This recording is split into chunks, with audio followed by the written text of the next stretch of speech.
Bom dia, hoje é dia 2 de fevereiro e este é o nosso devocional da manhã. Mas antes, vamos começar com a nossa oração. Jesus, Pai querido, que o Senhor esteja presente do começo ao fim desse devocional. Traga para esta live todos que precisam ouvir essa reflexão sobre a sua palavra que se encontra em Hebreus 9:22. Espírito Santo, se for necessário que o Senhor coloque em minha boca qualquer palavra para esta manhã. Agradeço por estar conosco nesta manhã. Amém, amém e amém. Então vamos lá para o nosso devocional da manhã, que tem como tema, que tem como versículo Hebreus 9:22. Então vamos ler a introdução da Bíblia Spurgeon da carta aos Hebreus. Destinatários, autor e período da escrita. A Epístola aos Hebreus é uma das mais belas do Novo Testamento. O Senhor Jesus ocupa um lugar central nela. Ao mesmo tempo, é também uma das mais difíceis para entendê-la corretamente. É necessário um conhecimento profundo do serviço divino judaico no Antigo Testamento. Destinatário. A epístola começa como um sermão escrito e fecha na forma de uma epístola. Nem o autor nem o destinatário são mencionados nela. O título aos Hebreus só aparece no século II, com Clemente de Alexandria, por volta de 150 a 215 depois de Cristo.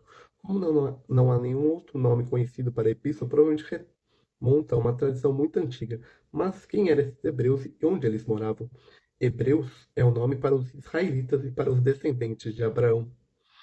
E compare Gênesis 14:13 e Filipenses 3:5.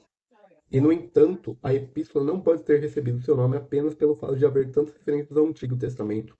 Os destinatários não devem ser apenas muito familiarizados com o Antigo Testamento, mas também são frequentemente abordados como os originais do povo de Israel. Expressões como os pais, os profetas, os anciões apontariam para este fato. Também a menção a Moisés, Josué e Arão, todos pertencentes ao povo escolhido de Deus, confirma o mesmo. Contudo, os destinatários chegam à conclusão que o caminho da salvação de Deus não era o serviço divino do Antigo Testamento, mas a fé no Senhor Jesus. O apóstolo Paulo chama essa inscrição de remanescentes do acordo com a eleição da graça em Romanos 11, 1 ao 5. Estes cristãos, porém, estavam parcialmente em perigo de se retirar do cristianismo e voltar ao judaísmo por causa da forte pressão externa pela perseguição. Estas eram pessoas em particular que professavam ser cristãs, mas não tinham a fé verdadeira no Salvador Jesus Cristo. Em contraste com os estrangeiros dispersos, que são os judeus convertidos da diáspora, ver 1 Pedro 1:1, os destinatários da Epístola aos Hebreus viviam na Palestina, isto é visto em Hebreus 10:11 e 10:34. Compare com Atos 8:1. Eles foram ensinados, admoestados e encorajados para essa epístola. Autor. O autor da epístola não menciona seu nome. Muitas suposições foram feitas sobre quem poderia ser Paulo, Lucas, Barnabé, como diz Tertuliano, Apolo, como diz Martim Lutero, Silas ou até mesmo Áquila e Priscila foram sugeridos. A maioria dos cientistas modernos se recusa a aceitar Paulo como autor, porque o conteúdo, a estrutura e a linguagem da epístola não são típicas dele. E, no entanto, a antiga tradição alexandriana atribui essa epístola ao apóstolo.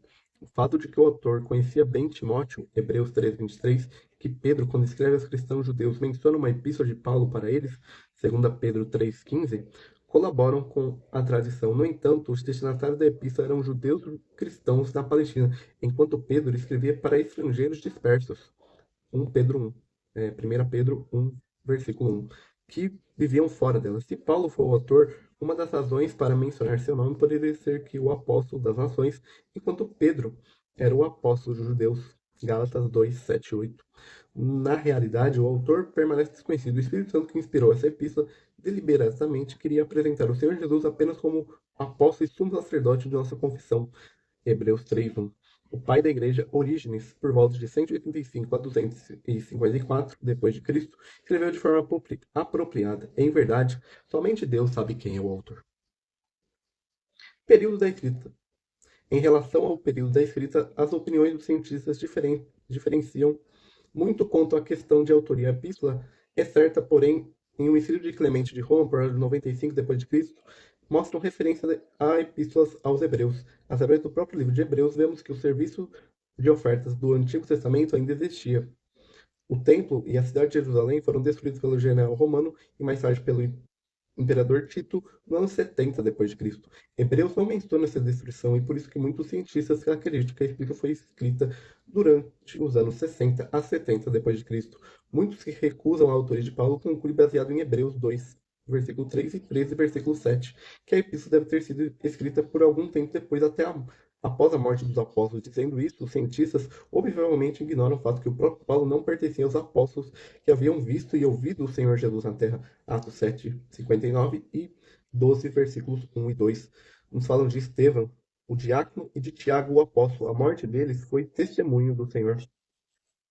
Assunto e propósito dos escritos. Os hebreus eram judeus na Palestina que haviam se convertido mediante a pregação dos apóstolos. Capítulo de Atos descreve que milhares de judeus se tornaram crentes, mas logo após as perseguições por seus compatriotas incrédulos e endurecidos, Atos 8, 1, 3, 11, 19 e 12, 1, 3, compare com 1 Tessalonicenses 2, 14, o autor de Hebreus também escreve sobre as perseguições. Além disto, os hebreus tornaram tardios em ouvir e ociosos. Isto foi seguido por certo declínio espiritual, e por isso que o autor nos lembra várias vezes que sua fé, devoção a Deus, que faziam demonstrar no princípio. Os hebreus não apenas ficaram desanimados e fracos com as experiências de sua fé cristã, mas alguns pensaram em voltar ao judaísmo. É por isso que eles são advertidos várias vezes nessa epístola para manter e preservar sua fé. Mas o autor também lhes diz muito severamente o que significa se alguém que professou sua fé no Evangelho apostatou para a sua vida anterior no judaísmo. Não haverá graça para essa alma. No entanto, o grande assunto da epístola é Cristo, a sublimidade da revelação completa de Deus em Cristo, o Filho de Deus, o sumo sacerdote e mediador do novo pacto. Todas as revelações do Antigo Testamento, preceitos e pessoas são os principais pensamentos que atravessam toda a epístola. Cristo é o maior que os profetas e os anjos, mais importante que Moisés, Josué e Arão. O serviço divino judaico, com suas muitas ofertas, eram apenas uma sombra da realidade da oferta do corpo de Cristo de uma vez por todas. As muitas referências ao Antigo Testamento são mencionadas principalmente para provar o contraste entre o Antigo e o Novo Testamento e o cumprimento em Cristo. É por isso que se pode ver a Epístola aos Hebreus como um quinto evangelho e como sequência ao Evangelho de Mateus. O Evangelho, de acordo com Mateus, apresenta Cristo como cumpridor de todas as profecias do Antigo Testamento ao povo de Deus. E Hebreus apresenta Cristo e seu serviço nos céus como antítipo e cumprimento das instruções do serviço do Antigo Testamento.